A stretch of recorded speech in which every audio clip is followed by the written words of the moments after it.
శ్రీమాత్రే నమ. ఈ వీడియోలో మనం మిథున రాశి వారికి దశమ స్థానంలో ఏర్పడబోతున్నటువంటి ఒక యోగం గురించి తెలుసుకునే ప్రయత్నం చేద్దాం.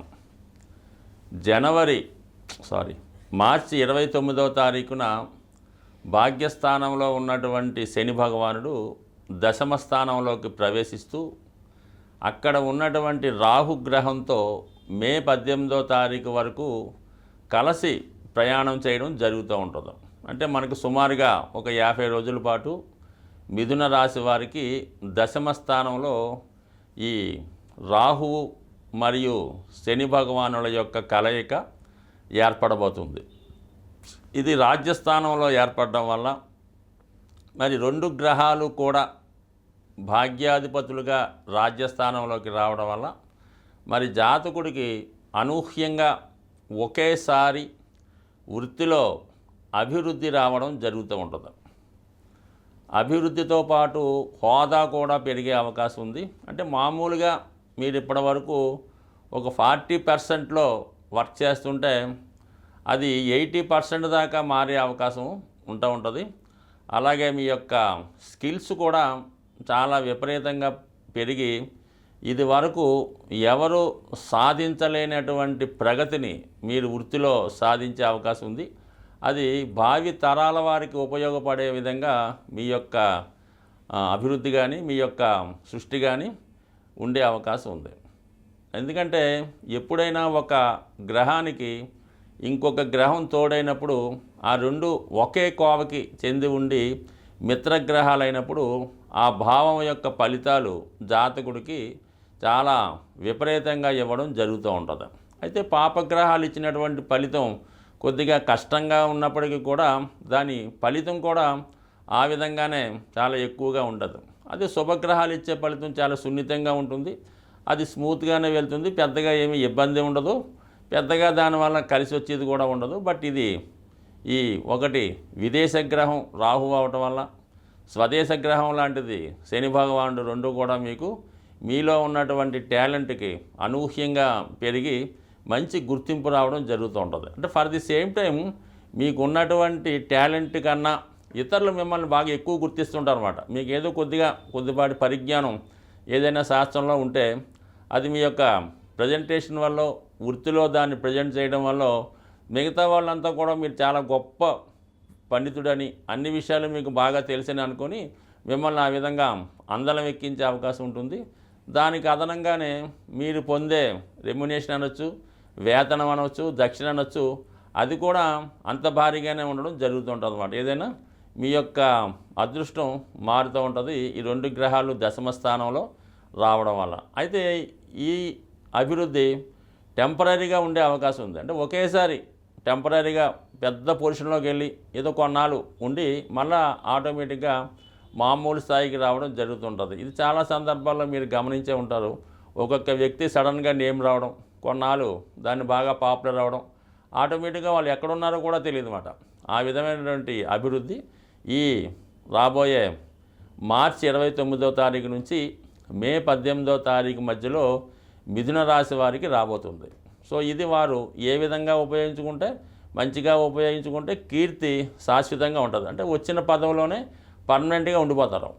అదే దాన్ని వేరే విధంగా ఉపయోగించుకుంటే రాహు ప్రభావం వల్ల ఏంటంటే ఏదో మనం సంపాదించేదంతా కూడా ఈ 40-50 రోజుల్లోనే సంపాదిద్దాం అనుకుంటే అది ఆటోమేటిక్గా మనకి డౌన్ అవ్వడం జరుగుతూ ఉంటుంది అన్నమాట. అంటే మాకు ఈ చిన్నతనంలో ఒకసారి ఈ ఎన్టీ రామారావు గారు ప్రభుత్వం ఉండగా సడన్గా ఈ నాదెండ్ల భాస్కర్ రావు గారు అనే ఒక ఆయన సీఎం అవడం జరిగిందన్నమాట. ఆయన కొద్ది రోజులు మాత్రమే ఉన్నారు. బహుశా ఒక నెల రోజులు లోపు అటు ఇటు ఉన్నారు. ఆ నెల రోజుల్లోనే విశేషంగా ఎన్నో జీవోలు పాస్ చేసి ఎంతోమందికి అంటే ఉపకారమే కలిగించినట్టు ఉన్నాడు. అంటే మళ్ళీ టెంపరీగా అది పోయింది. దాని తర్వాత మళ్ళీ ఏ పదవిలోకి ఆయన రాలేకపోయాడు అన్నమాట. అంటే ఇటువంటి యోగం ఆ విధంగా ఉంటుందని ఒక ఉదాహరణ మాత్రమే సుమా. ఈ విధంగా ఇంప్రూవ్మెంట్ ఉంది. అయితే ఇక్కడ ఇంకొక టెక్నిక్ ఉంది. శని భగవానుడు అష్టమాధిపతిగా ఉంటూ దశమ స్థానంలోకి రావడం వల్ల ఏమైందంటే ఆటోమేటిక్గా టెంపరీగా మీ యొక్క పై అధికారి కానీ ఇంకొకరు కానీ ఏదో కారణంలో వాళ్ళు తప్పుకోవడం వల్ల మీకు ఆ పదవి రావడం జరుగుతుంది టెంపరీగా. ఇంకో పదవి మీ పోస్టులోకి వేరే పదవి వచ్చే సమయం దాకా మీరు అదే పదవిలో ఉండడం జరుగుతుంటుంది. అదే మీ యొక్క ప్రజెంటేషన్స్ స్కిల్స్ బాగుంటే మీరే కంటిన్యూ అవ్వచ్చు. కానీ అవకాశం వస్తుంది, దాన్ని ఏ విధంగా ఉపయోగించుకుంటారన్నది మీ యొక్క విద్వత్తును బట్టి, మీ యొక్క జ్ఞానాన్ని బట్టి ఆధారపడి ఉంటుందన్నమాట. అయితే ఇప్పుడు దశమంలోకి వచ్చినటువంటి శని, రాహు ఏం చేస్తాడు, ఉన్నదాన్ని బాగా ఎక్కువ పెంచుతూ ఉంటాడు అన్నమాట. సో ఆ విధంగా సులువుగా చేస్తుంటాడు, బాగా ఎక్కువ పెంచుతుంటాడు.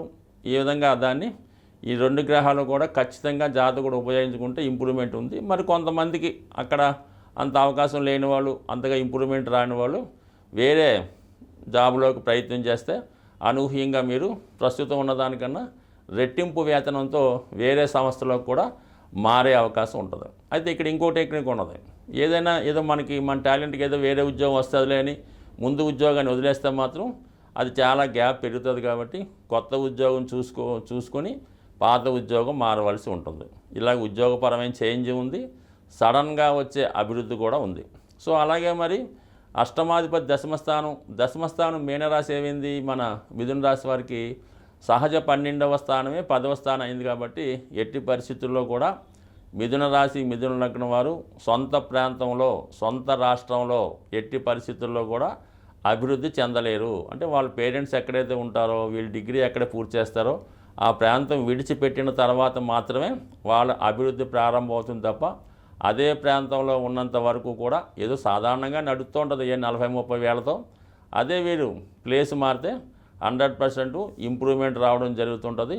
మిథున రాశి మిథున లగ్నం వారికి ఎప్పుడు ఉద్యోగం మారినప్పుడు మాత్రమే అభివృద్ధి రావడం జరుగుతుంటుంది. కాబట్టి ఇది ఒక మంచి అవకాశం. మీ యొక్క టాలెంట్ను బట్టి, మీ అర్హతను బట్టి సడన్గా మీరు ఉద్యోగం మారినా మారచ్చు, ఉన్న దాంట్లోనే అనూహ్యంగా డెవలప్మెంట్ రావచ్చు. బట్ ఏదైనా ఒక మంచి ఒక చెడు ఈ రెండు కూడా ఈ విషయంలో కలిగే అవకాశం ఉంది. మరి కొంతమందికి వారి యొక్క అదృష్టం అనుకూలంగా లేనప్పుడు మరి ఉద్యోగం ఖచ్చితంగా అంటే బలవంతంగా అయినా విడిచిపెట్టవలసిన పరిస్థితి కూడా రావచ్చు. కాబట్టి ఏదైనా ముందుగా మేలుకుంటేనే మంచిది. బట్ ఏదైనా మిథున రాశి వారు తెలివైన వాళ్ళు కాబట్టి సమయానుకూలంగా ముందే గ్రహించి నిర్ణయం తీసుకోండి. బట్ ఏదైనా వృత్తిపరమైనటువంటి అభివృద్ధి మీకు ఈ రాబోయే మార్చి 29 నుంచి మే 18వ తారీఖు లోపల అనూహ్యంగా కంపల్సరీగా వృత్తిలో చేంజ్ రావడం జరుగుతుంది.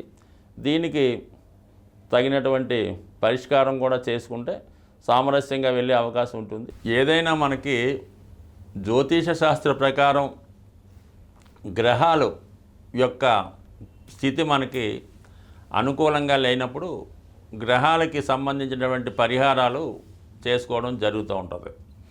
అయితే ఏదైనా పాపగ్రహాలు మన మీద ప్రభావం చూపుతున్నప్పుడు దాని యొక్క తీవ్రత చాలా వరకు ఎక్కువగా జరుగుతుంది. అంటే ప్రతి గ్రహానికి ఒక అధిదేవత ఉండడం జరుగుతూ ఉంటుంది. మనం ఆ అధిదేవతని పూజ చేసుకోవడం వల్ల ఆ గ్రహాలు మనకి అనుకూలమైన పరిస్థితులు రావడం జరుగుతూ ఉంటుంది. మరి శని భగవానుడికి కామన్గా ఈశ్వరుడు శివుడు అధిదేవునిగా ఉండడం జరుగుతూ ఉంటుంది. మరి రాహుగ్రహానికి అమ్మవారు కనకదుర్గ అమ్మవారు అధిదేవతగా ఉండడం జరుగుతూ ఉంటుంది. మీరు అబ్జర్వ్ చేసే ఉంటారు, కామన్గా మరి లోకం మనకి ఇంప్రూవ్మెంట్ అవుతున్న కొద్దీ మరి అంటే పాపమా పుణ్యమా వారి సంఖ్య పెరిగిన కొద్దీ ఈ దేవాలయాల్లో కూడా విపరీతంగా మనకి రద్దీ కనబడడం జరుగుతూ ఉంటుంది. అంటే ఇప్పుడు అనూహ్యంగా మనకి కనకదుర్గ అమ్మవారి అంటే ఏ అమ్మవారి దేవాలయాలైనా చాలా వరకు ఎక్కువ భక్తులు నమ్మడం జరుగుతుంది. కాబట్టి ప్రస్తుతం ఈ రెండు గ్రహాలు కలయడం జరిగింది. అంటే ఏదైతే మనకి శని భగవానుడు రాహు మీనరాశిలో కలిసి ఉన్నారో, అంటే మీనరాశి ఏంటంటే ఒక దైవానికి సంబంధించిన రాశి, అంటే గురువు అధిపతి. కాబట్టి ఆ గురువు యొక్క క్షేత్రంలో ఈ రెండు గ్రహాలు కలియడం జరిగింది. అంటే గురువు దైవానికి సంబంధించిన గ్రహం కాబట్టి ఏదైనా పుణ్య కార్యక్రమాలు, పూజలు, దేవాలయాలు దర్శించడం వల్ల మనకి గ్రహశాంతి జరుగుతుందన్నమాట. అంటే ఏదైనా గురువు రాశిలో గ్రహం ఉన్నప్పుడు పూజల ద్వారా ఆ గ్రహాన్ని మనం శాంతింపజేయచ్చు. ఇప్పుడు మీనరాశిలో ఉండడం వల్ల పూజల వల్ల మరి ఆ గ్రహాలు శాంతిస్తాయి. అయితే మరి ఈ రెండు గ్రహాలు కలిసాయంటే శివుడు అమ్మవారు రెండు కలిశారు. కాబట్టి ఆ ఇద్దరు కలిసి ఉన్నటువంటి పుణ్యక్షేత్రాలు దర్శించి అక్కడ విధి విధానంగా అభిషేకం, కుంకుమ పూజ రెండూ చేయడం వల్ల ఈ గ్రహశాంతి జరిగే అవకాశం ఉంది. అలా కలిసి ఉన్నటువంటి క్షేత్రాల్లో శ్రీశైలం అంటే మనకి దగ్గరగా ఉన్నటువంటిది, ఉభయ తెలుగు రాష్ట్రాలకి అనుకూలమైన క్షేత్రం ఇది మనకి మన శ్రీశైల క్షేత్రం. అలాగే ద్రాక్షారామం, అలాగే పాలకొల్లు అంటే పంచారామాలు అవ్వచ్చు, ఇలాగా పుణ్యక్షేత్రాలు అవ్వచ్చు, ద్వాదశ జ్యోతిర్లింగాలు అవ్వచ్చు, దేన్నైనా దర్శించి అటు అమ్మవారిని శివుణ్ణి పూజించడం, అలాగే మన విజయవాడ కూడా దర్శించుకొని ఎక్కువగా ఈ గ్రహాల పరిహారానికి నిమ్మకాయల దండ అమ్మవారికి మనం అలంకరించడం వల్ల చాలా వరకు ఏంటంటే ఈ చికాకులు అంటే ఏదైతే స్త్రీల వల్ల ఇబ్బందులు, ధనం వల్ల ఇబ్బందులు, బ్యాడ్ హ్యాబిట్స్, చెడు అలవాట్లు వాటిలో ఉన్నవాళ్ళు ఈ నిమ్మకాయల దండ వేయటం వల్ల తగ్గుతుంది. అలాగే స్త్రీలకి ఈ ఋతు సంబంధించినటువంటి వ్యాధులు, బాగా కోలుకోలేని వ్యాధులు, ఎప్పుడూ చాలా బలహీనంగా ఉండడం, అదే సంసార జీవితానికి దూరంగా ఉండడం, ఇటువంటి వారు ఈ విధంగా అమ్మవారికి నిమ్మకాయల దండ ఇవ్వడం వల్ల అది పరిహారం అవుతుంది. ఇంకా ది బెస్ట్ రెమెడీ ఏంటంటే ఎవరైతే మగవాళ్ళు ఈ రాహు శని ప్రభావం వల్ల అయితేనే, శుక్ర ప్రభావం అయితేనే ఎక్కువగా సంపాదించిన ధనాన్ని అన్య స్త్రీలకి పెడతా ఉంటారు. అంటే కొంతమందికి అంటే వేరే రిలేషన్ కాదు, అది గిఫ్ట్ రూపంలోనో, ఆఖరికి కొత్తగా ఉద్యోగం వచ్చినటువంటి సాఫ్ట్వేర్ అబ్బాయిలు అంటే ఏ ఎంప్లాయీ అయినా వాళ్ళు వచ్చిన జీతంలో సగం ఈ గర్ల్ ఫ్రెండ్స్కి గిఫ్ట్గా ఇవ్వడం, వేరే వాళ్ళకి ఇలా ఖర్చు పెట్టడం జరుగుతుంది. కాబట్టి అటువంటి వాళ్ళు అంటే ఇది కామన్గా పెద్దవాళ్ళు అన్ని వాళ్ళకి కూడా ఈ ధనం దుర్యోగం చేయడం, స్త్రీ బలహీనత తగ్గాలంటే మంచి స్ఫటికమాల, శుభ్రమైనటువంటి స్ఫటికమాల ధరించడం వల్ల స్త్రీ వ్యసనం నుంచి, వాటి ఆకర్షణ నుంచి బయటపడే అవకాశం ఉంది. ఇంకా మనం చేసుకోగలం అనుకున్న వాళ్ళు స్ఫటికంతో తయారు చేసినటువంటి శ్రీచక్రాన్ని ఆరాధించడం కానీ, స్ఫటికంతో తయారు చేసినటువంటి శివలింగాన్ని ఆరాధించడం వల్ల కానీ జరిగే అవకాశం ఉంది. కాబట్టి ఎక్కువగా ఈ రెమెడీ కూడా చాలా సులభంగా వచ్చే అవకాశం ఉంది. ఒకసారి తక్కువతో దొరుకుతుంది కాబట్టి దీన్ని ఆచరించడం వల్ల, అలాగే ఏదన్నా శివాలయాన్ని దర్శించి అక్కడ సుమారు ఒక 4 గంటల సేపు ఏదో ఒక రోజు ఎన్నుకొని ఒక 4 గంటలు అక్కడ గడిపే ప్రయత్నం చేయండి. అంటే అక్కడ భక్తులు సేవ చేయొచ్చు, గుడి శుభ్రం చేయొచ్చు, లేదంటే అభిషేకం చేసుకోవచ్చు, లేదంటే వచ్చిన భక్తులకు ప్రసాదం పంచిపెట్టవచ్చు. ఏదో ఒకటి చేయడం వల్ల మీకు ప్రస్తుతం ఈ రాహువు శని కలయిక వల్ల ఏర్పడినటువంటి ఇబ్బందుల నుంచి తొలగే అవకాశం ఉంటుంది.